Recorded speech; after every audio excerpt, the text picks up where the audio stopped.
वैराग्य विद्या निज भक्ति योगा शिक्षार्थमेक पुरुष पुराना श्री कृष्ण चैतन्य शरीर धारी कृपाम्बुदीर्यतमहं प्रपद्ये मूकं करोति वाचालं पंगुं लंघयति गिरिं यत्कृपातमहं वन्दे श्रीगुरुदीनतारणं वाञ्छाकल्पतरुभ्यश्च कृपा सिन्धुभ्यैव च पतितनां पावनेभ्यो वैष्णवेभ्यो नमो नमः। जय श्री कृष्ण चैतन्य प्रभु नित्यानंद श्री अद्वैत गदाधर शिवासदि गौर भक्तवृंद। हरे कृष्ण कृष्ण कृष्ण हरे हरे, हरे Ram Ram Ram Hare Hare. Hare Krishna. Thank you everyone for joining. So I asked this question: what is the purpose of gaining knowledge? What is the purpose of performing tapasya, austerity, hardships, struggles? What is the purpose of fasting? What is the purpose? Like, this is how, right? Spiritual life means, okay, means these people, they wake up early, they go to bed early, and they do some fasting, and they do some silence, or they do some penances and austerities. What do you think is the purpose of all of this?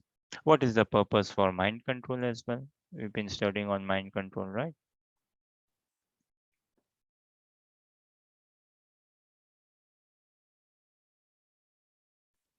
Any thoughts?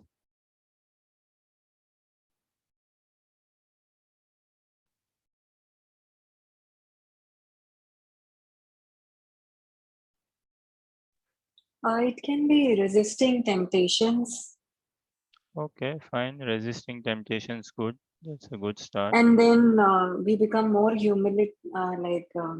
It shows humility and develops some sort of strength, power Yeah, resisting spiritually. temptations, good. Okay, there's some element of humility it brings in us, but still far off from real humility. And okay, resisting temptation is fine. It helps us more. Uh, it makes us kind of a bit favorable to be practicing spirituality. Uh, see, yeah, see this as an example. We see worldwide, right? Boy likes a girl or girl likes a boy. See, boy likes a girl, boy sees a girl, likes a girl, and he wants to. Then what does he do? He tries to gain more knowledge about the girl. He tries to inquire directly, indirectly, and all, and get to know more details about the girl. He makes efforts. He makes efforts in getting more knowledge about the girl. Then what does he do? He does some changes within himself to be more to know more of the girl, and to get to see the girl, and in nutshell to be in that relationship with the girl, to form a relationship, to have a relationship with the girl. Yeah. So uh, now boy likes the girl, and to win over the girl, to win over the heart of the girl, to be in a loving relationship with the girl, he tries to get more knowledge about the girl, isn't it? He makes efforts to change a bit himself as well. If he knows this the girl doesn't like me doing this thing, then he tries to avoid that. Girl would like if I do that thing, so he tries to do that thing. He tries to bring changes in himself. He wants to know more and more details of the girl, information, inquiries, and he brings some lifestyle changes. He makes efforts and all, and all of this is what ultimately to fall in love with the girl, or ultimately to be in love with the girl, to be in company with the girl, to spend time with the girl, and to have a loving relationship, and to have uh, parasparna, to have both the boy and girl live together and enjoy together, right? This is how the world works, and we see this the same thing. Why do we want to acquire knowledge? So that we can fall in love with Krishna, not to get any pride that, oh, I've become so knowledgeable, I know so much now. No, not to get that pride, to fall in love with Krishna. Yeah? Then why do we perform any austerities, penances like fasting, not eating, less sleeping? No, these are all making efforts. Waking up early, all these are making efforts. So why do we want to make these efforts? So that we can fall in love with Krishna. And all this purifies our heart, purifies our heart, makes our heart more softer, more kind, more gentle, makes us more peaceful, makes us more humble, makes us more less worried of the outcomes in this world, of the situations in this world, of the results. eh? Makes us less worried, makes us less upset, and it helps us grow. Eventually, mind control, sense control, resisting temptations, all this is what? So that I can please Krishna. We all have one heart only, right? We have one heart, and that heart is to be given to Krishna. That is the all purpose for mind control, for sense control. We don't want to. Silence is a very good thing. It's a very powerful thing. So we don't want to speak. We want to stay silent. Why? Because we do not want to speak something which is ill, something which is low energy or not good, like as in swearing and things like that. But we have got given this tongue as well, not to stay silent, but to speak. So what do we speak using this tongue? We read Bhagavad Gita, we speak Bhagavad Gita, we chant the Mahamantra, the holy names of Krishna, we sing songs for Krishna. That is the best use of the tongue. Then ears also, we try to make best use of the ears by hearing about Krishna. Devotees, there, this is something to experience and realize. There is no other higher joy than speaking about Krishna and hearing about Krishna. In society, we like to speak about ourselves, we like to hear about ourselves, right? That gives us joy. Wow, I am being discussed and all. But because the soul is connected with Krishna since eternity, our real connection, our thorough connection is with Krishna. So the more we hear about Krishna, the more we listen about Krishna, the more we speak about Krishna, the more happiness we will experience. So the whole purpose of it is to purify our heart and fall in love with Krishna.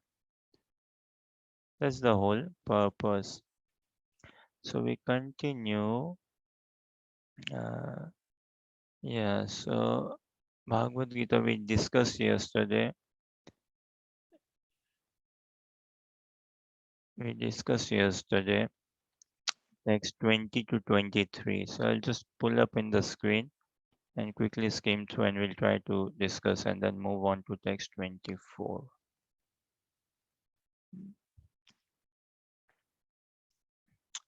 Samadhi is what? Complete absorption in Krishna. Complete focus absorption, one pointed focus absorption on Krishna and not seeing anywhere anything material. Samadhi is essentially freeing ourselves from complete self obsession, material obsession, self obsession, and seeing all the joys of everything for the joy of Krishna. And through discipline, through good mind control, through practice, we will come to a state wherein we'll experience such a higher happiness. There are gradations of happiness in this world. It's not like there's not such happiness in this world. There is, but it is very fickle, it is very low level. So there are gradation of happiness, or say different degrees of peace as well in this world. Like they say, right? That if you want peace for 15 minutes, go take a nap, lie down, take a rest for 15 minutes, you will feel better, one will feel better. Then if someone wants peace for an hour, go for a walk. Go for a walk in nature, one will feel better. And if you want peace for 3 hours, okay, go watch football 2 hours, 3 hours. Or actually, it doesn't take 2 hours as well, but yeah, watch some sport 4 hours, uh, football, rugby, whichever sport and all for a day, you will find peace. If you want peace for a day or more, okay, go to picnic, go for picnic with your friends and family members. You will find peace. One will find happiness and peace experience like that. If you want peace for a week, go for a holiday, go somewhere. For a holiday, take a break, couple of weeks, will find peace. Hmm. Further on like this, but if we want peace forever, then formula is chant Hare Krishna and be happy. Chant Hare Krishna. So this is for us to experience an ultimate peace in our life, ultimate joy, happiness in our life. All these things, what Krishna is saying, it is not out of force or something. These are, say, proposals which come across in our life, and we can all relate to it because deep down inside, we are aspiring for peace, we are aspiring for happiness, we are aspiring for a real loving relationship. And this is why it connects with everyone. It connects with Europeans, with Americans, Indians, everyone. Yeah, different background, different culture, uh, different circumstances, situations, and all. But when we read Bhagavad Gita as it is, it connects with us at an on an as it is platform, on the platform of soul. And all these proposals and all, this is something for us to apply in life. Faith is required everywhere. The amount of faith we require in spirituality, it is in practicing Krishna consciousness, it is the same amount of faith, exactly the same amount of faith we require in, say, academic science, in material science, or in any other sphere, in any other workings, any relationships. Faith is required everywhere, and the same amount of faith is required in practicing Krishna consciousness. It is not out of force, and it is not like, okay, if you do not practice this Krishna consciousness, then you will be doomed forever. That is not the message as well. One should read it, one should really scrutinizely understand it, bring all one's questions, intelligence and all, and put it into practice and check out for oneself. That's the whole experience one can go through, the experiment and the process. And then how wonderful, how beautiful, like we all desire this and achieving coming to this state. What? Established thus, one never departs from the truth. Hmm. And upon gaining this, he thinks there is no greater gain. There is no other greater gain. So we have gained things in life, right? When we were in school, we were dying to go to college. Mm. We were wanting to go to college. When we were in college, we were wanting to go to, say, university, and then come out of university, get a job, get married, family relationships, this and everything, business, money, house, children, furthermore. So we have gained so much, but still we feel something missing, there is always a missing link. But gaining Krishna consciousness, we can check for ourselves that there's no other greater gain. As in, we all would have some sort of experience of, we definitely experience happiness, right? On sensual platform. Sensual platform happiness is through eyes, we see something good, see something nice, and all, it makes us happy. Through ears, through our nose, tongue, and all. So we eat something and all that makes us happy. So this is very much sensual happiness: drinking, eating, sleeping, partying, singing, dancing, and all. Then higher than sensual happiness is mental happiness. Mental happiness. Imagine this.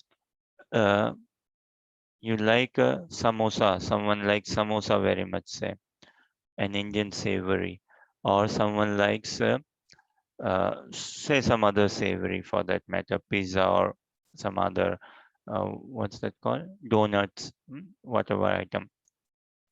One likes it so much, and but one likes football as well very much. Huh? Now there's a big football game going on, say France versus England, World Cup game, or Champions League game, some game going on. Now, when one is watching that game, and if you bring samosa in front of him, He may or may not want samosa. Most likely wouldn't want samosa. Would say, what? Okay, I will take samosa, but later on, not now. Let me watch the game. This is a high intense game now, crucial moments. So for that mental happiness, one will sacrifice or give up the sensual happiness, say, for that matter. Let me first focus on game. Or uh, uh, then once the game is over, once one is out from the mental state, mental happiness state, then one will fall back. Okay, where is the samosa, where is the donut, where is the sugar candy, where is the pizza? I want it now, give it to me. But as long as one's mind is absorbed in watching the football, then yes, one is relishing some sort of mental happiness there. Sensual happiness, mental happiness, then above mental happiness, intellectual happiness. Intellectual happiness. Yeah, we were discussing this with Leah, or I don't remember exactly with whom. Could be with Leah. Leah can correct. So, in intellectual happiness, name 5 chess players in this world. Can we name 5 chess players in this world? 5 philosophers in this world? 5 scientists and all in this world? 10 scientists, 10 philosophers, something. Generally speaking, people do not know the names of 5 chess players, or maybe even one or two. Generally, again, by the society at large wouldn't know all the rules of chess as well. Who might not have played chess as well. And we don't see big stadiums for chess. We don't see in television advertisements for chess. All what we see is passionate sports. Football, where football is popular, football in Europe. In India, cricket is way more popular, cricket. So such sports we see, we know these personalities and all, but not chess. It's a game of intellect. Huh? And in chess, one person may make a move. I don't know, there's some rules within some time limit. One may have to make another move. But see, if a person is making move and they are relishing intellectually, they're relishing so much. Oh wow, you are trying to make this move. You want to tackle me like this. I will tackle you like that. I will attack you. I will defend you. And they are planning, plotting 4 different ways, 5 different ways how I can beat the other person, 5 different ways how I can protect myself. And they're thinking 5 steps ahead. If I make this move, what will happen? Counter moves, all of this. So they are relishing intellectual happiness in that. For one whose mind is not engrossed in chess, for him it's so boring. It's so boring. But whose mind is engrossed in chess, he's relishing happiness like anything. So it's where our mind is engaged or where our mind is engrossed. But again, when someone is very much into chess, playing chess, now if you bring in front of him tea, coffee, or samosa or any other things, he won't take it. He will say, no, I don't want anything right now. Let me play chess. I'm relishing chess. Computer programming, those who are especially into coding. Wow, it's such a addiction, coding. Once you start coding something, once you start programming something, building something, it feels like, okay, this is my child. This is my creation. I built it. Let me see, think of this loop. Let me think of different ways of making it work. How does it not break and all foolproof? And people take really so pride that yes, I've built this, I've developed it, and it brings us high sense of intellectual happiness. We see so many technological festivals, are conducted worldwide in Europe, America, India, South Korea, so many places, big tech companies, and their teams come up for 3 days, 5 days, 2 days, and they don't eat much. They hardly sleep, hardly drink. They're so lost in computer programming, coding, and developing things like that, and they relish. But someone whose mind does not associate with him, for him it's like, what is wrong with you all, what is going on? Huh? But higher than sensual pleasure is low, higher than sensual pleasure is mental pleasure, higher than mental pleasure is this intellectual pleasure. Higher than intellectual pleasure is egoistic pleasure. On intellectual pleasure, different things we can see. Sensual, mental, say a bit. It could be a bit difficult sometimes to discriminate. Is this is this mental pleasure or intellectual pleasure? But again, take this example. Does anyone like writing poetry or drawing, especially, or poetry? Uh, See if you find someone in your friend circle or someone who writes poetry, who likes drawing, who likes, yeah, and poetry, decent poetry, not some vulgar songs. No, most of the current songs, no, Asian or Indian American and all. Some of the language is not, most of the language rather is not very good. It's not very civilized. The sort of songs that are written, very sexual oriented songs, I would say. But anyways, so poetry, writing poetry and writing songs. Now, if they get a thought, if one gets an idea, he just needs to pen it down. He cannot afford for it to wait for something for the time to pass. So again, he might be very interested in samosa. But if a thought has come, he will stop this eating samosa. He wouldn't take eating samosa. He will write down his poetry, his creativity, and continue on that line of thought. Continue. So even if it's night time, midnight, but if thought comes, yes, write it down. If I go somewhere, if I see something, yes, I want to capture it so that I can draw it.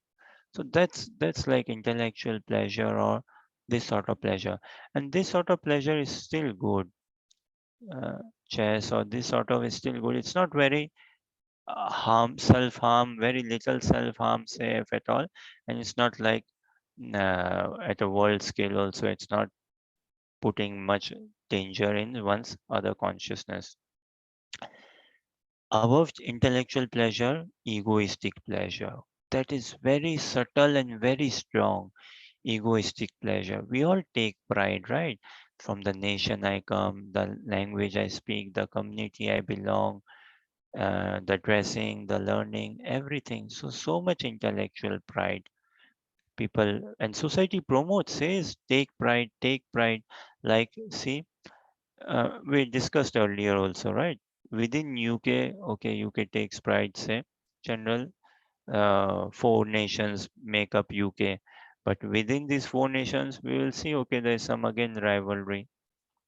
Scotland, England, Wales, and like that. There's some sort of no, and then within Scotland or within England, say, then again, oh, these are Glasgow or Edinburgh. It's not very that cross level, but that mentality, that mood is still there, egoistically.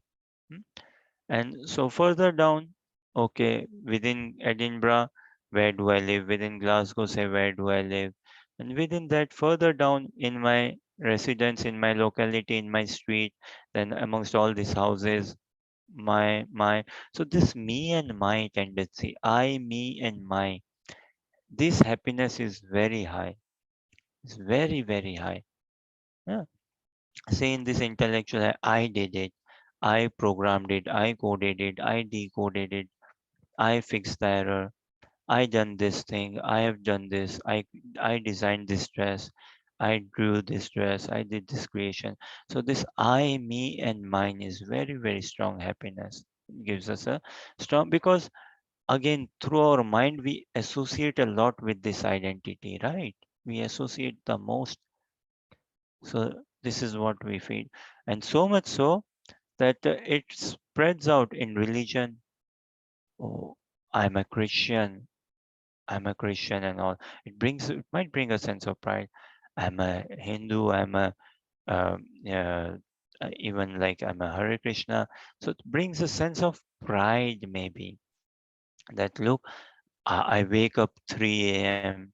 mm, I fast so much. So all this, um, like I say this like I wake up at 3 a.m. Mm.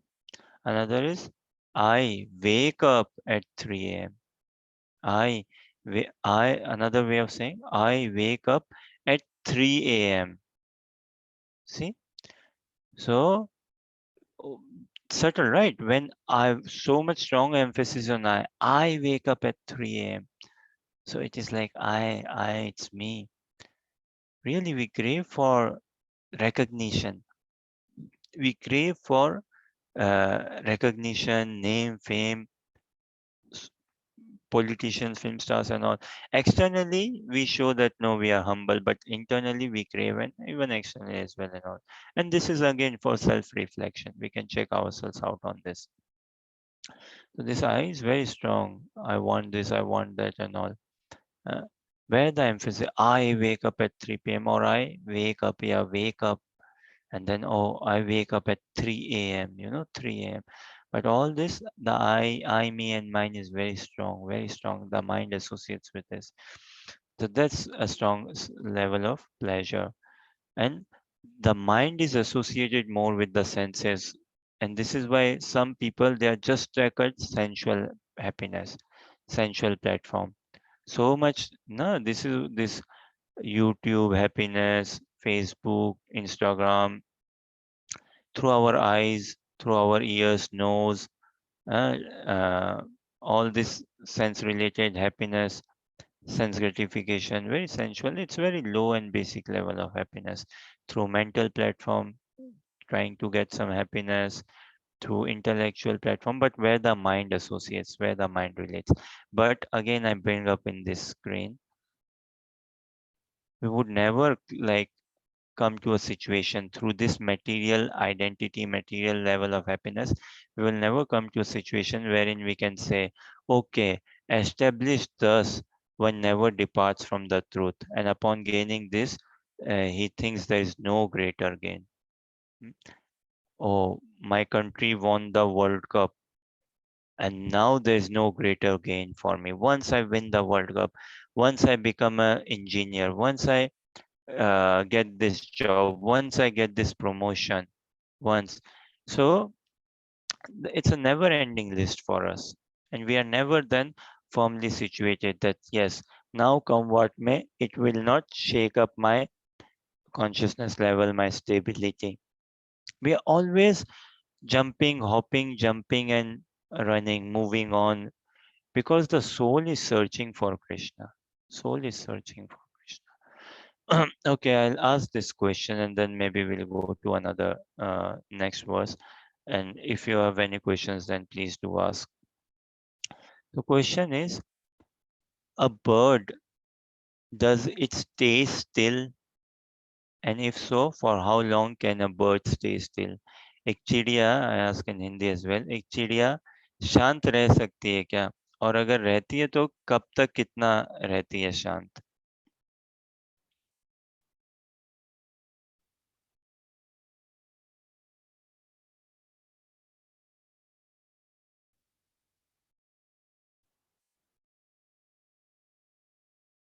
अमूमन रूप से चिड़ियाएं शांत रहती है क्या? और रहती है तो कितने देर तक रह पाती है शांत? Normally, does birds stay still? And if so, how long, sort of, for how long they stay still? Any thoughts? Birds are usually chirping, so I don't think they can stay silent for a long time.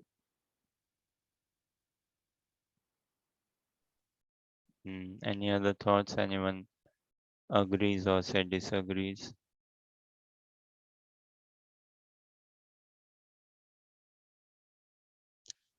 Yeah, birds, generally they don't stay still, and they're always on the move. They're always like chirping, eating, looking here, there, running here and there.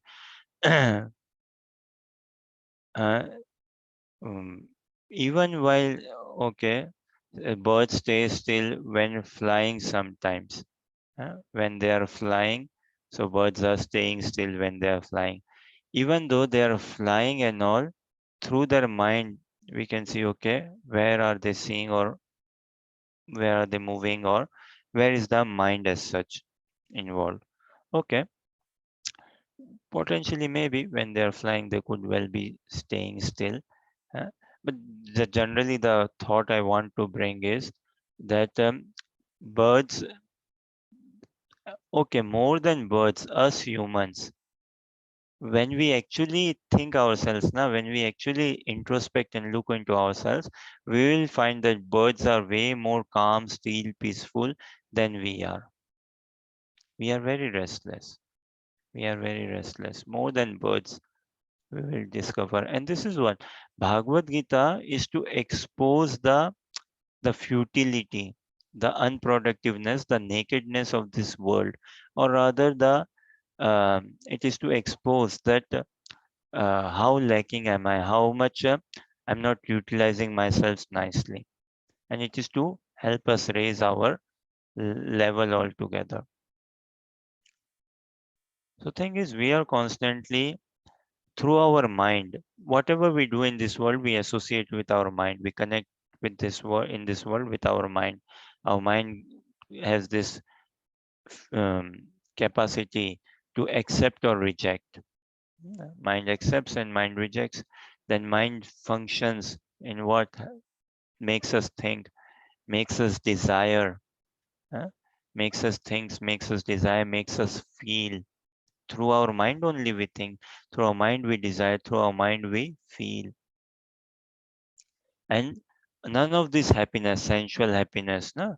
Uh, Sensual happiness, mental happiness, intellectual happiness, egoistic happiness, all of this on material platform, and they can never saturate us. They can never come to this, help us come to this position. Okay, once I get this, I've gone the highest truth in life, and I do not have anything left. No, we would be constantly jumping, hopping, and jumping from one branch to another, one branch to another.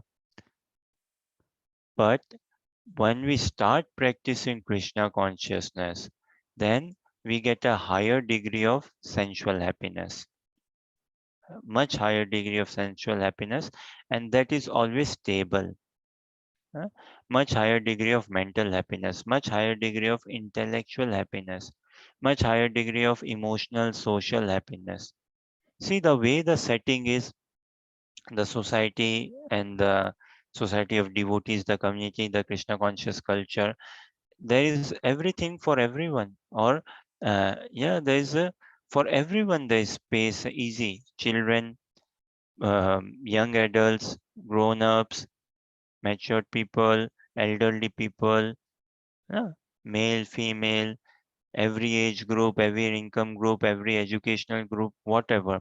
So there is facility at for satisfying intellectual needs, emotional needs, sentimental, physical, all sort of needs. And the best part is, a devotee firms himself. Yeah, his base, his foundation is very strong on Krishna consciousness, so it doesn't come down to the material grade as such. He isn't affected or impacted. As in, I may be here watching, I may be having again samosa, but once I get this news, okay, results are out and you have failed the examination. Oh, all the happiness of that samosa and all, everything gone, disturbed by this news, disturbed by that news.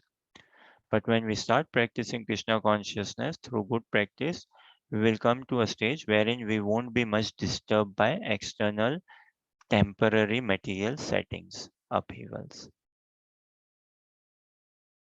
Okay, any thoughts, questions, or comments?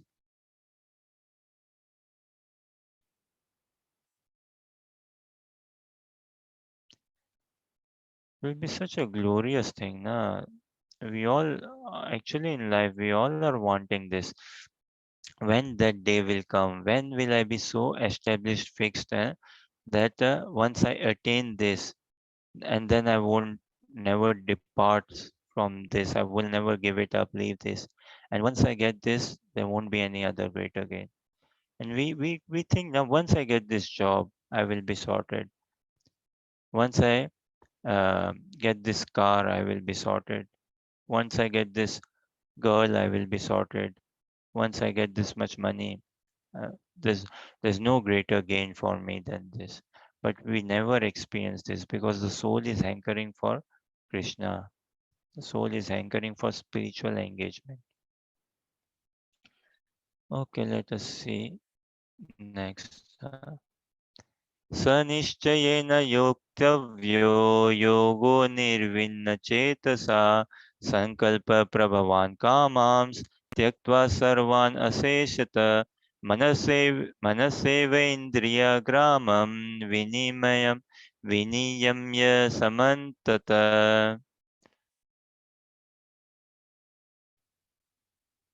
Okay. Diksha, read translation and purport.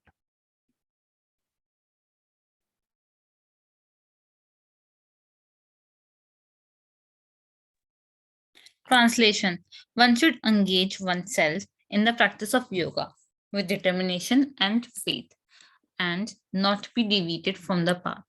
One should abandon without expectation all material desires born of mental speculation, and thus control all the senses on all sides by the mind. Purport: the yoga practitioner should be determined and should patiently prosecute the practice without deviation. One should be sure of success at the end and pursue this course with great perseverance, not becoming discouraged if there is any delay in the attainment of success. Success is sure for the rigid practice. Success is sure for the rigid practitioner फिर regarding से पढ़िए इसको. Success is sure for the rigid practitioner. Regarding Bhakti Yoga, Rupa Goswami says, उत्साहान्निश्चयात् धैर्यात् तत्तत्कर्म प्रवर्तनात् सङ्गत्यागात् सतो व्रेत सद्भिर्भक्ति प्रसिद्ध्यति.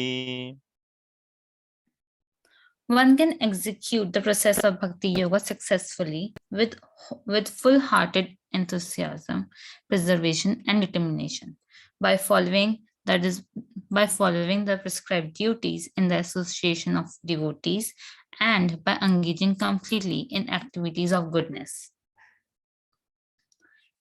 As for determination, one should follow the example of the sparrow who lost her eggs in the waves of the ocean.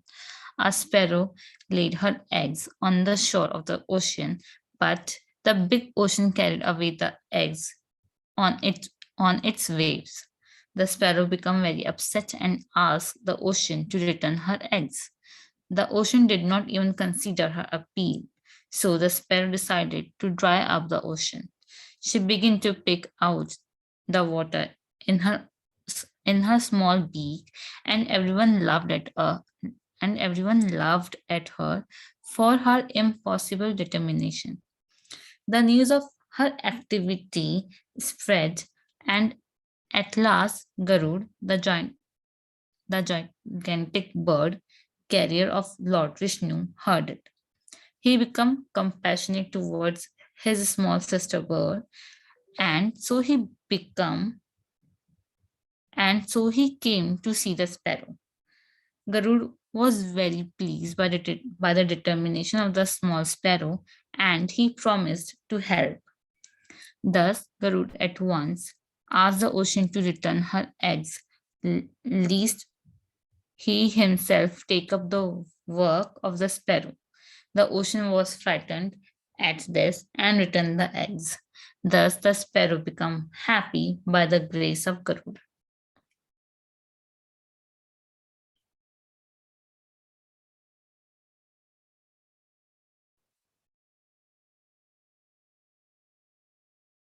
Translation: one should engage oneself in the practice of yoga with determination and faith and not be deviated from the path. One should abandon without expectation all material desires born of mental speculation and thus control all the senses on all sides by the mind.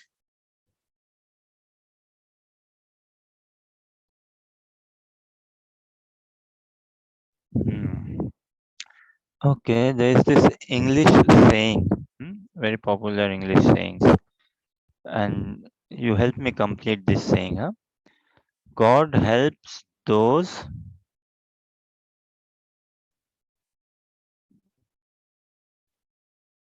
भगवान किसकी सहायता करते हैं?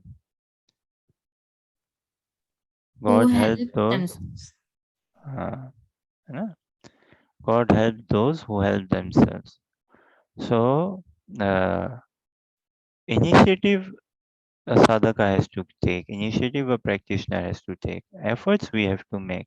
It's not like, okay, Krishna didn't fight the battle for Arjuna. Arjuna had to fight it for himself. Arjuna had to pull the bow, arrow, everything. Yeah? But Krishna worked within magics through Arjuna. But the effort, that has to be made by ourselves, so that this firm determination, that has to be carried by us. Determination and faith. uh, Then only Krishna can see, okay, how sincere we are, how much we are. But if we ourselves are not chanting, say, if we ourselves are not very clear with our japa, and we are not understanding the mechanics of chanting as well, the mechanics of japa, how can we experience joy in Krishna consciousness? No, it's not a dry philosophy, it's not a dry practice. Mm, it is a very hail hearty practice, very practical practice, Krishna consciousness. Again, I asked many times and I said, na, any one person you think that for such XYZ, whatever reason, he cannot practice Krishna consciousness. Can you give me one reason because of which a person cannot practice bhakti, cannot practice Krishna consciousness, cannot do loving devotional service unto Krishna? One reason, any one reason.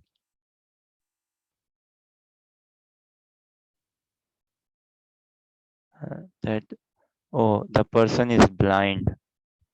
Can a blind person practice bhakti? Can a blind person practice Krishna consciousness?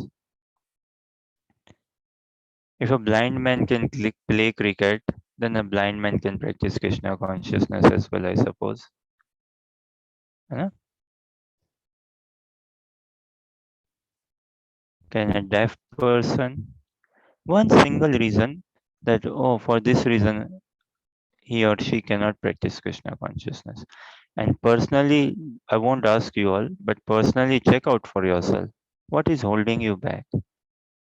What is holding you back? What is the reason to not practice Krishna consciousness? Why are we not able to practice Krishna consciousness at a decent level, say? Uh, why are we not able to progress in japa, in more reading, hearing, going to temple, attending festivals, programs and all? भगवान भी तो देख रहे हैं ना ऊपर से, है ना, ऊपर से नीचे से सभी जगह से भगवान तो देख रहे हैं ना हम कितना एफर्ट्स, कितनी सिंसियरिटी और कितना बढ़ा रहे हैं.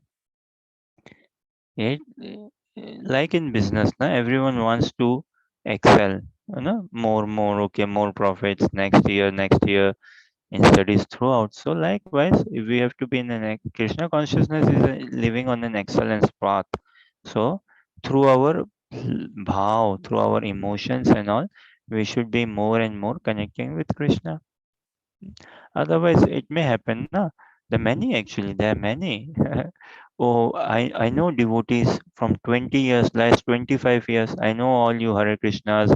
I know Hare Rama, Hare Krishna. I know the temple you have in Watford, in London, in Karuna Bhavan. I know I'm a lifetime member, Baba. You do not need to teach me. I am a lifetime member. I am this. I know. But hardly, no, hardly practice, na. Thing is, do not miss out. Do not miss out. Life is too short, and we are very blessed. We are definitely very blessed because we have come across devotees, and now we have to become fully blessed. What is the difference between very blessed and fully blessed? Currently, we are very blessed, but not fully blessed. Huh? Currently, we are very blessed, but not fully blessed. And this very blessed, we have to make it fully blessed. Huh? Fully blessed by embracing Krishna consciousness. Prabhupada used to say, uh, Prabhupada was such a firm, determined person. See, normally when people reaches 65 plus, 70 plus, they slow down, they cut down. है ना? 60, 65, 70, they retire from office, family, they retire from jobs or business and all. They take more rest, they cut down, they slow down. Hmm? But Prabhupada, when he reached 70, he didn't slow or cut down, rather he increased. He increased. Huh? He cut down on his sleeping. He translated more, he wrote more, he traveled more. Generally, when people are in 65 plus, they cut down on traveling, right? Prabhupada, no. In 12 years, he traveled the globe 14 times. Africa, Asia, America, Europe, where not? 14 times. He used to sleep only hour and a half or 2 hours. So much meetings, interactions, instructions, guidance. His disciples say those who wrote a letter to Prabhupada, Prabhupada responded to each and everyone's letter. Each and everyone's letter. He may not have personally written. He asked some of his disciples perhaps to write. He might have personally written as well some letters, signed and all. But he responded to each and every letter. No one said, "Oh, Prabhupada, I wrote you a letter, but I never got a reply from you." No. He made sure whosoever is writing letter to him gets a reply back from Prabhupada. So much sense such thing. No? So this determination, strength, power comes through practice. When we start practicing Krishna consciousness, our mind will become controlled. Everything will come about when we start practicing Krishna consciousness. And Prabhupada used to say, "What is the difficulty? What is the difficulty?" He said this expression a lot times when devotees would come to him, tell, "Oh, Swamiji, Prabhupada, this thing and all." So do it. What is the difficulty? What is the difficulty? Ah, he led by example. He showed, no, 70-year-old man. He himself was chanting. He asked his disciples to sleep 6 hours, but he himself was sleeping 2 hours or less. He did not ask them to sleep 3 hours or 2 hours or less. He said maybe sleep 6 hours, hmm, around 6 hours. But for himself, he was sleeping less. He was doing more japa than others. He was doing more reading, hearing, everything than others and all at the age of 70. Ah, when we have faith, faith has to be put into practice. Then strength comes, then power comes. Ah, faith we put into practice. With good association, we bring purity in our life. Then determination and everything will come about. Everything will come about. So message is again, we should not hold ourselves back. If we hold ourselves back, we will not achieve anything. Doesn't matter if we bought another car. We might buy another car, 20,000 pounds. We might buy another house. We might buy a piece of land, have some nice mobile phone, watch, some diamonds, or we may have another YouTube hit, Facebook hit, so such things and all. But really, it won't help. We will never come to this stage saying that, okay, now upon gaining this, there is no greater gain for me to achieve. Can any one of us in this meeting, in this room, actually, this is something to desire for? No? We all want this. When the day will come, can us say that now upon gaining this, there is no greater gain. Upon gaining this house, there is no greater gain for me. Upon gaining this car, there is no greater gain for me. Upon gaining this life partner, there is no greater gain for me. Upon gaining this promotion and all. But here, when we go through Krishna's words, they are our hopes and solace altogether, everything for us. And this is all practical, na? We can come to this position. We can come to this position. So we should not hold ourselves back. And there's nothing to lose, there's nothing to worry. Because Krishna is not after results, na. There's no pressure as such. And even if pressure, it's a very sweet pressure. Even if pressure, it's such a sweet pressure. Otherwise, there's pressure in society because society judges on external. Society judges on our external behavior, on our external more than behavior, on our looks, external looks. Behavior actually externally also we have to behave properly and all, but society sees judges based on skin. How do we look? How much do we earn? How much do we go for holiday? On all these agendas, and Krishna doesn't judge on this. Imagine, can we tell Krishna, oh Krishna, this year I made this much money. Krishna, this year I passed this many exams and all. It would be like making Krishna laugh. So free ourselves by practicing Krishna consciousness. Okay, any thoughts, questions, or comments? So God helps them, those who help themselves. Three things are essential: confidence, patience, and determination. This is required in every field, in business, study, sports, in spiritual practice. Confidence, patience, and determination, enthusiasm. And through the practice of Krishna consciousness, all will come about. We'll be very confident because the identity, the self will be clear. So we will always feel confidence. We will show patience. You know, Materially, we won't get shaken up easily, or even if getting shaken up through practice and all, we'll attain a stage and will be very determined or enthusiastic if we are in good association. Okay, let us see next. Sane sane uparammed buddhya dhriti gritiya gritiya atmasamstam mana kritva na kinchidapi chintayet. This is beautiful. Leah, please read translation and purport.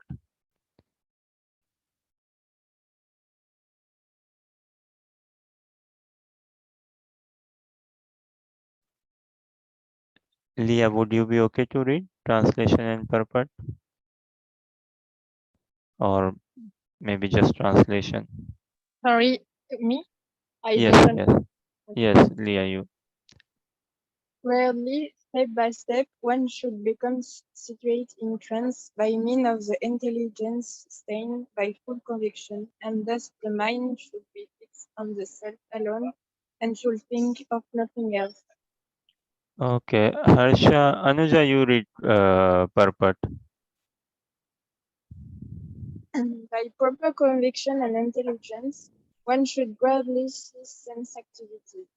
This is called pratyahara. The mind being controlled by convictions, meditation and cessation from the senses should be situated in the trance or samadhi. At the time there is no longer any danger of becoming engaged in the material perception of life. In other words, although one is involved with matter as long as the matter body exists, one should not think about sense gratification. One should think of no pleasure aside from the pleasure of the Supreme Self. This state is easily attained by directly practicing Krishna consciousness. Thank you, very nice, Leah. Uh, Harsha, read translation.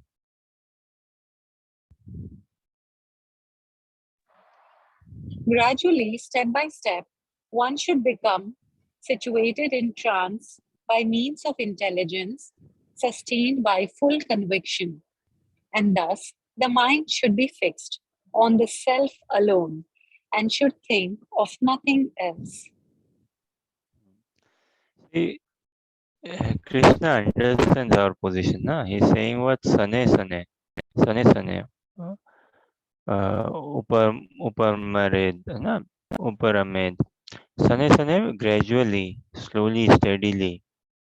Slowly, steadily, one wins the race. So it's not like, okay, come on, what are you doing now? It's getting. Best thing is, see, again, will feel very peaceful when we know, okay, there is no race. There is no race. I'm not in a race. It's not like I have to finish this. Krishna consciousness is something which can never be finished. Certainly, we finish our education, we finish our studies, we finish our job, we finish our say family life and all. We complete and all, or we complete our bachelorhood and then go to take on another stage and leave, drop and move on. But we can never say, okay, I completed Krishna consciousness. No, we can never say that I finished all my Krishna consciousness, I'm done now. No. So when we know something, okay, that there is no race, there is no like an end date and all, it releases any pressure, because it's not like I have a dissertation or a thesis or a project or an assignment to submit and this is the timeline, this is the last date. Having said that, that doesn't mean that okay, we can be casual and relaxed.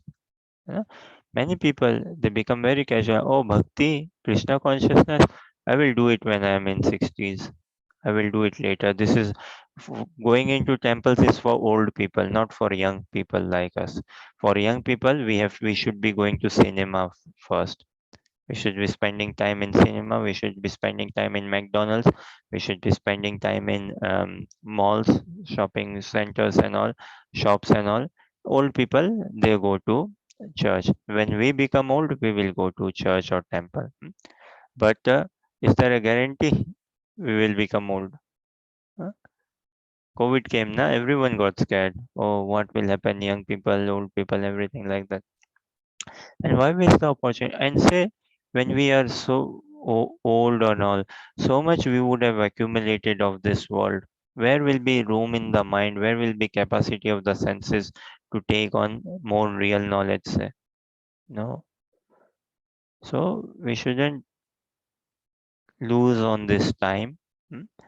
And there's not to worry, not pressure or fear that okay, we have to do it very quickly. Oh, I'm practicing Krishna consciousness at the age of 20, at the age of 25, 27, 30. I didn't do it up until then, so now I really need to do more and more. Relish the process. Bhagavad Gita, what are we doing? We are reading, we are finding relaxation and relishment. Uh, Likewise, there's no pressure, and gradually, bit by bit, when we bring in, and then we will add more, add more, add more. Conviction and everything will come once we start a bit practicing. Once we start practicing, faith is there in everyone, but it needs to be activated. It needs to be exercised. Just like uh, muscle is there, no, in a newborn baby child, everyone muscle is there. But when the right time comes and all, if the person starts doing exercise, maybe going to gym or outdoor or home exercise and all, he can see he's building more muscles. So likewise, faith is there amongst all of us, and now we are in an age, we are not like 3 4 year old. For a 4 year old, it is very difficult to exercise his faith. For a 10-year-old also difficult. We are grown up now. So age is on our side. Health, everything is on our side. We just need to be in good company and put that faith into practice. There's nothing to lose, and never know what could we gain in life. What could we gain? Any thoughts, question, or comment? Okay, let us read one more, maybe last for today.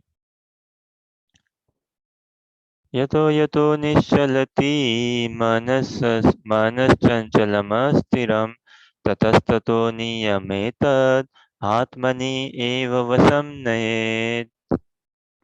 Leah, read translation again. From whenever the mind wandered due to its flickering and unsteady nature, one must certainly withdraw it and bring it back under the control of the self. Anuja, read purport. Anuja, can you read purport?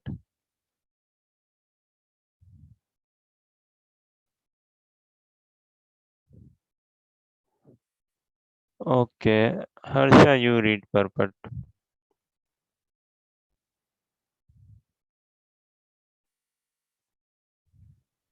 The nature of the mind is flickering and unsteady. The nature of the mind is flickering and unsteady. But a self realized yogi has to control the mind.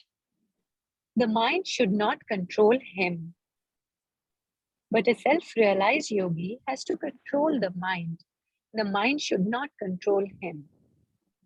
One who controls the mind and therefore the senses as well is called Goswami or Swami. And one who is controlled by the mind is called Godasa or the servant of the senses. A Goswami knows the standard of sense happiness.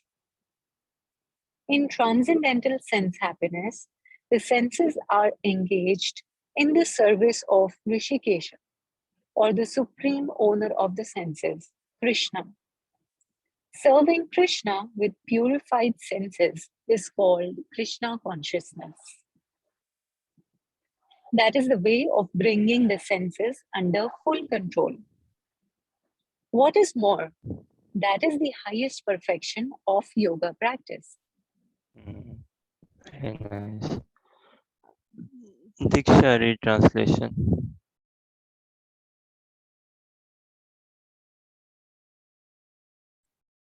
Translation: from wherever the mind wanders due to its flickering and unsteady nature, one must certainly withdraw it and bring it back under the control of the self.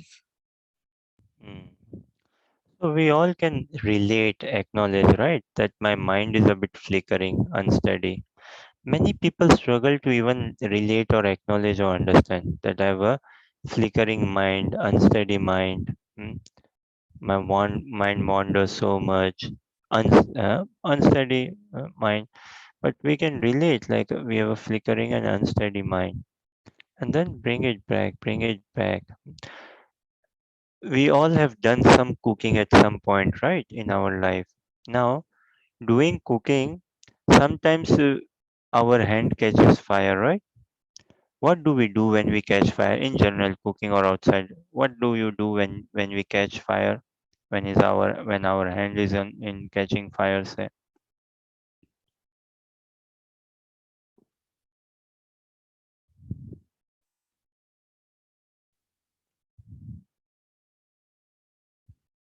हाँ, we might have experienced this, ना? आग में हाथ लग गया हो, क्या करते हैं?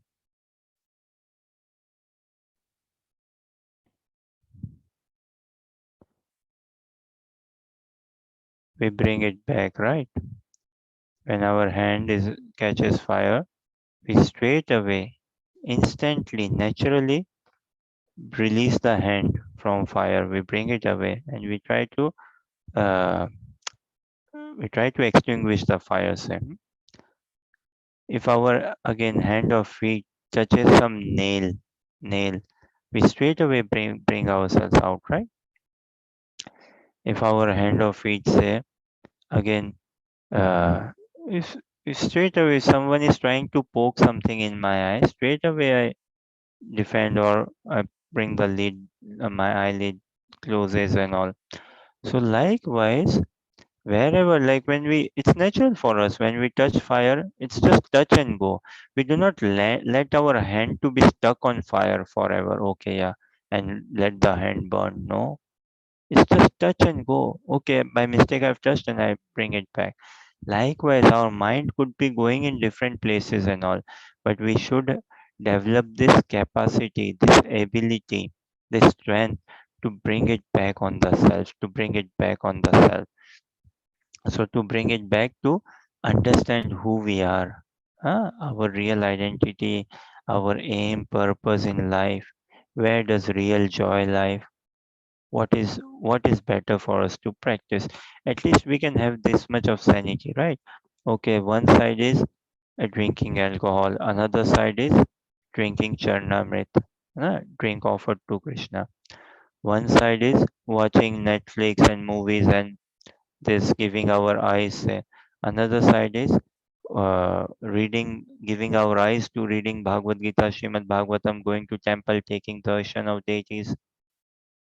One side is listening to Bollywood, pop songs, all these songs and all, or news, BBC News, France News, this news, France 24, listening to news and all. Another side is listening about Krishna. One side is talking idle gossips, mundane talks, cheap, vulgar talks, whatnot, and all, or money. Mm, this is wrong. That another side is talking about Krishna.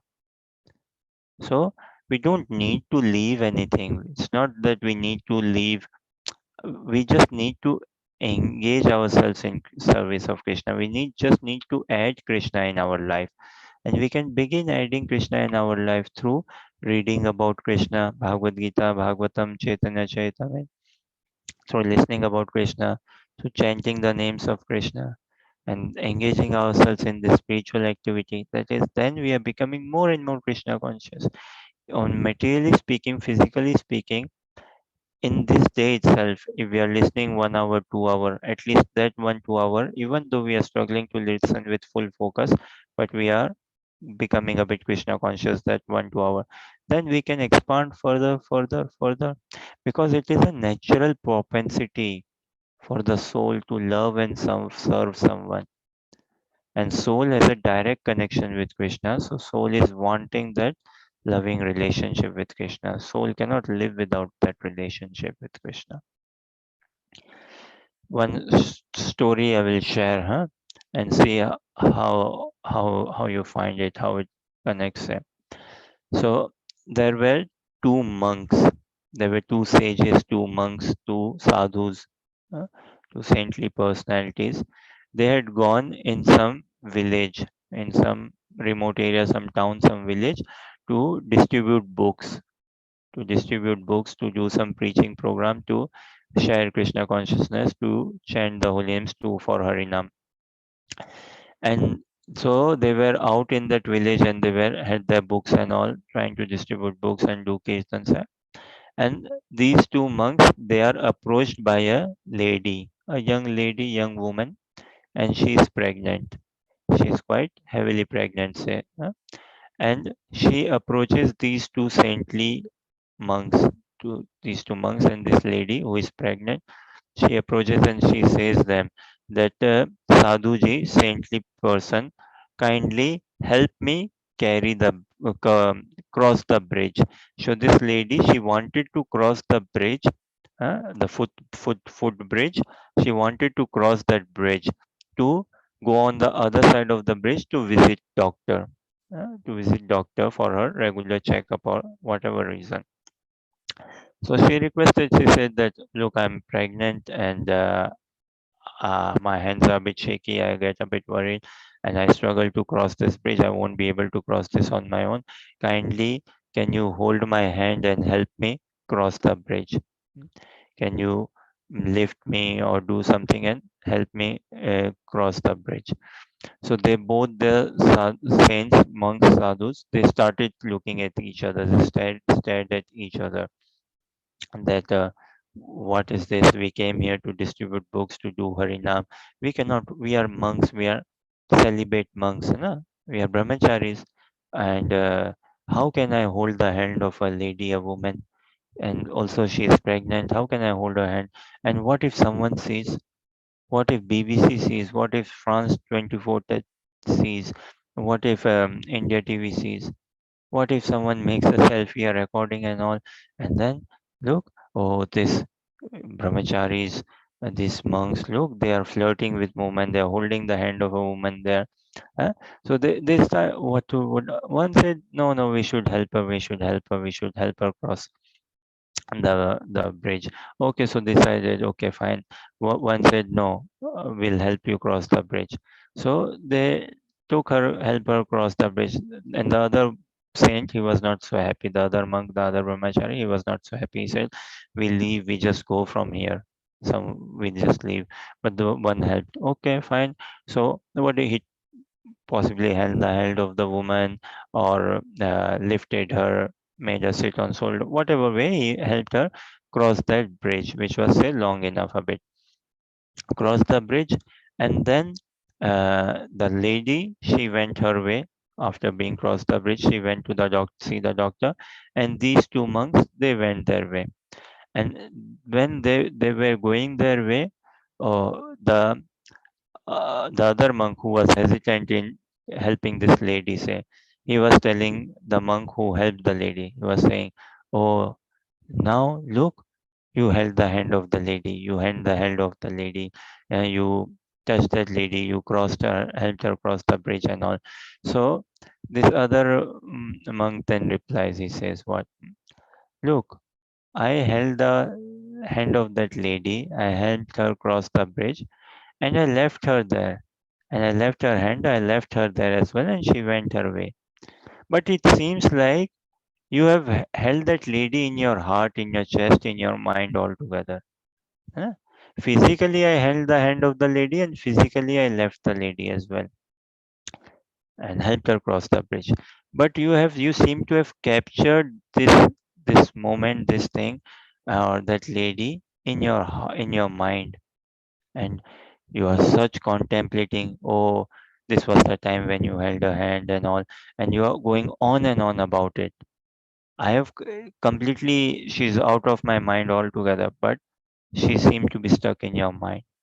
So who should be living it, me or you? So the story, the thing is, we our mind has this, mind can never, mind doesn't like actually being still. Na? Mind likes some active engagement, some nice engagement, some nice engagement, and this is purified engagement in Krishna consciousness.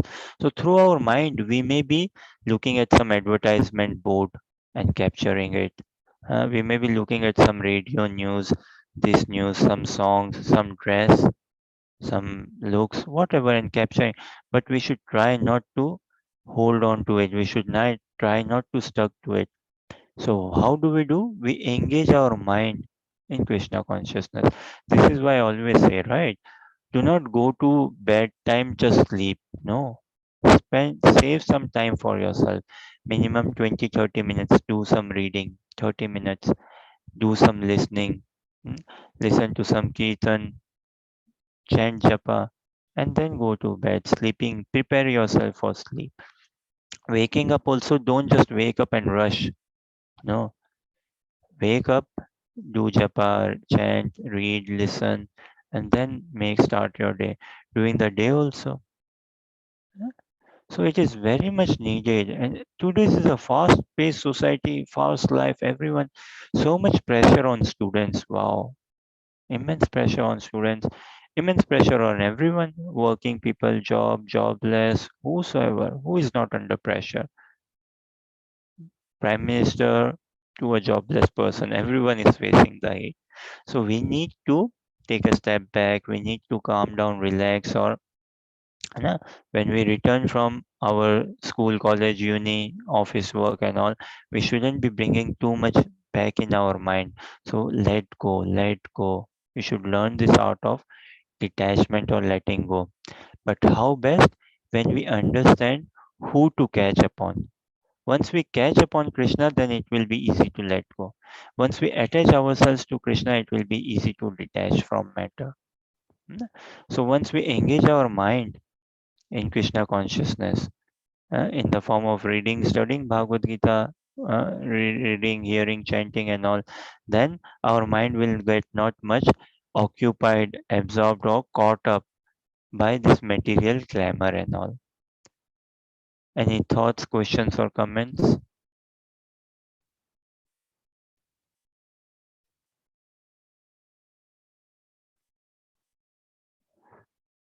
See, mind is something, or attachment is something, it can never be simultaneously. We can never be attached simultaneously to two opposing objects, to two opposing objects or opposing elements. In the sense, we cannot be like, okay, I'm very practicing Krishna consciousness also, at the same time I like going to pubs and drinking and uh, this sort of thing. No, eventually one has to be given up.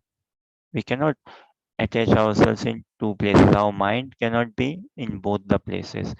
But through practice, It has to be given up eventually. One last question I ask for today, and then happy to take any thoughts, questions, or comments if you have. So, we all have heard, complete this saying, huh? Uh, an idle mind. Leah, have you heard of this? An idle mind is, Item line. Is a devil's mind. yeah. What did you say, Leah? An idle mind is a, No, I don't know. No, I don't know. okay, I'm sure in French also there would be this. An idle mind is a devil's workshop. Huh? In English, there's this expression. An idle mind is a devil's workshop. In Hindi, क्या खाली दिमाग शैतान का घर, है ना? And there would be an equivalent. I feel very confident in French as well. An empty or idle mind is a devil's workshop, right? So sometimes we see when people, oh, they don't have jobs, they don't have any engagement in life. Mostly we see, sometimes we see retired people. If their partner has passed away, they don't have anything to do, so they got very crazy and they just do silly things, wrong things and all. Or so an idle mind, if the mind is not occupied or engaged, it is like a devil's workshop. It creates havoc. But my question is a busy mind, is a busy mind a god's workshop, a godly workshop? खाली दिमाग शैतान का घर, लेकिन क्या भरा हुआ दिमाग फिर, क्या भरा हुआ दिमाग भगवान का घर हो गया क्या? Idle mind, okay, understandable. There's no engagement, it's free. So it's just like, also it says na, in English, an empty vessel. Harsha, if you know complete. Anuja, Leah, if you know complete. An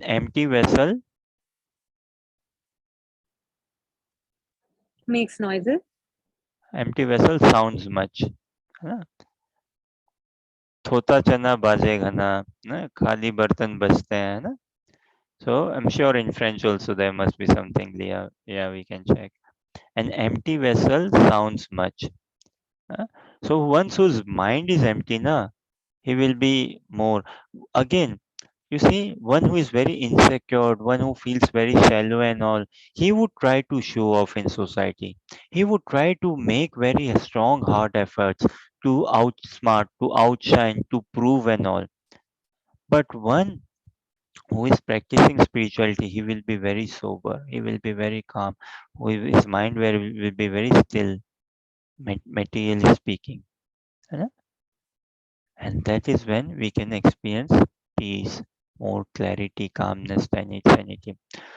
So it depends, what do we fill our mind with. An empty mind is a devil's workshop, but that doesn't mean a filled mind is a godly workshop. हाँ?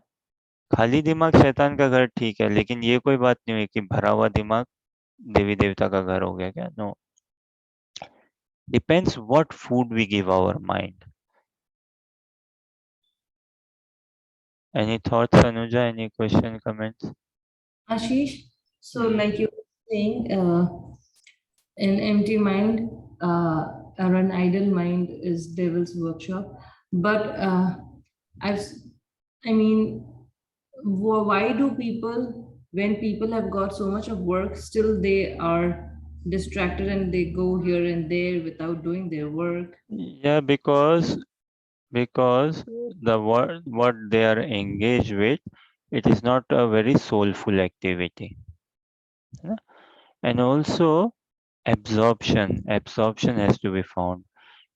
Saturation comes about. I may be liking coding, programming, but then okay, at some limit, okay, I give it. This is my limit. I may be liking sports and all. This is my limit. How long can one go? Yeah. So naturally, at some point, then we deter, wander, and all. And again, the engagement is not a very soulful engagement. So this is why that struggle to that, even though engaged, but mind is wandering here and there. If we compare ourselves with birds, we will find ourselves more fickle, more wandering here and there, because we are constantly searching for Krishna. And once we settle down in our practice of Krishna consciousness, we'll find peace. Then we can say yam labdva chaparam labham manyate nadhikam tate. Yasmin sthitena dukhena guru namapi vichalyate. Upon established thus, he never departs from the truth. And upon gaining this, he never thinks that there is no greater, there is any other higher gain for me to gain. Upon gaining this, he thinks that there is no greater gain beyond this. And this is something we have to experience in life. Whatever we are doing, we have to really experience this. So, understanding our identity, our relationship with Krishna, then we can channelize our life. Otherwise, empty mind or a filled mind really wouldn't make a difference, depending what are we filling the mind with. Depending on what are we filling the mind with. So the engagement has to be a soulful engagement. There are many devotees who are doing their jobs, who continue with their job as well, but the purpose is completely different. You know, the mood, the mindset, the objective behind job, the consciousness is very different from a materialist karmi mindset. Does that help, Anuja?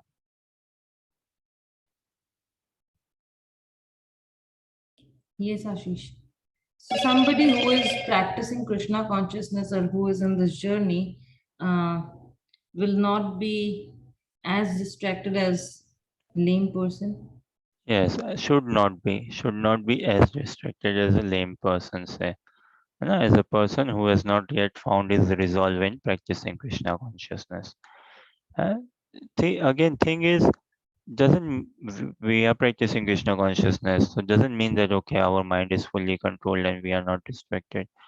We are distracted, but at least we know okay, we are on practicing Krishna consciousness. Just like common examples, what when one is taking shower, say one has come after 2 3 long trekking, hiking, some journey and all, and he got very much in mud, wet and everything. But thing is what? He realizes that he's very dirty. His clothes are also dirty. And then he goes to take shower. And he's taking a shower. He's taking a long shower and all.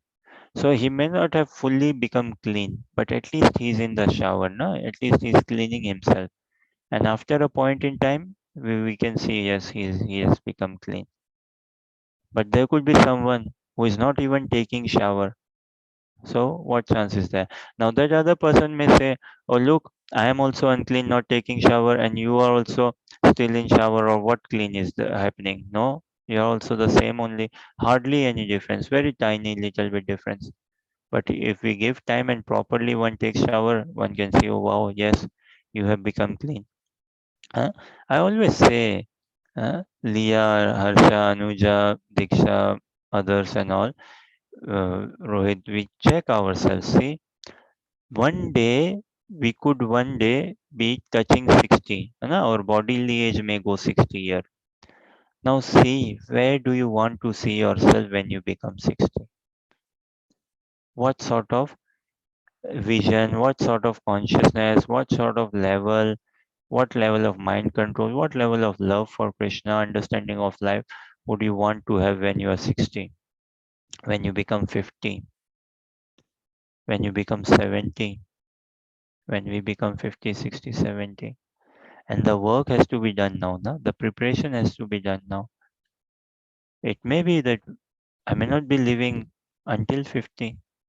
I may have to leave my body before 50, but at least one has to start one's journey. And then we see ourselves. How do I want to see? Like comparison is good, no? So we compare. See some of the people you see who are 50-year in the bodily age, 60-year. In your friends' family, we will find someone in 50 years, 60-year, 70-year bodily age. And what is their mindset? What is their thought process? What is their definition of life? Where lies their attachment? No? Where are they attached to? matter, house, money, all these things where, and see for devotees, where are they attached to? Where are they attached to? How are they shaping up? So this is a very fair enough, genuine question, is it not? Where do I want to see myself when I become 50, 60? Do I want to see myself having this house, having this money, having this car, having this jewelry, having this family, children, and all? Again, no harm in having house, no harm in having a car, no harm in having some money and all, raising family, getting married, having children, no harm. But through our consciousness, when I come to 60, do I want to have a heavy heart with grudges? Do I want to have a heavy heart with unfulfilled desires, expectations, with still hankering and lamentation? Or do I really want to be in a loving relationship with Krishna? Hankering to see the beauty of Krishna, the smile of Krishna. How do I want to sound, uh, speak, and what sort of humility do I want to carry when I come to the age of 50, 60? That, and we need to prepare for that. And why wait then for 50? We can have that thing, consciousness can be prepared, and we could well be attaining very soon. Why not? Yes. Does that answer, Anuja, your question?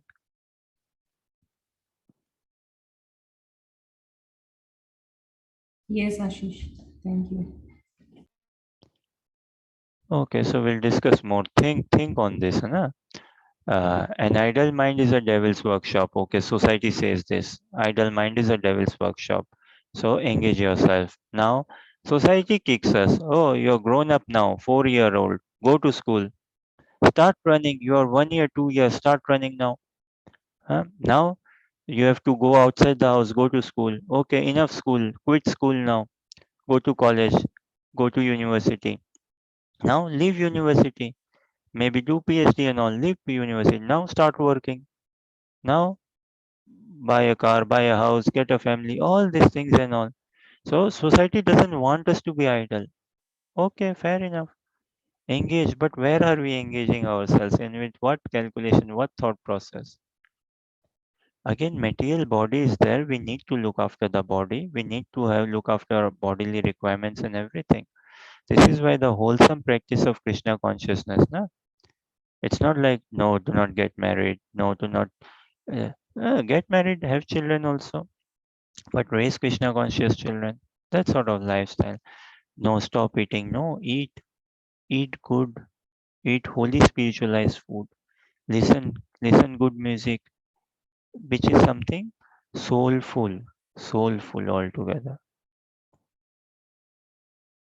Okay, on this note, I'll give you peace for today.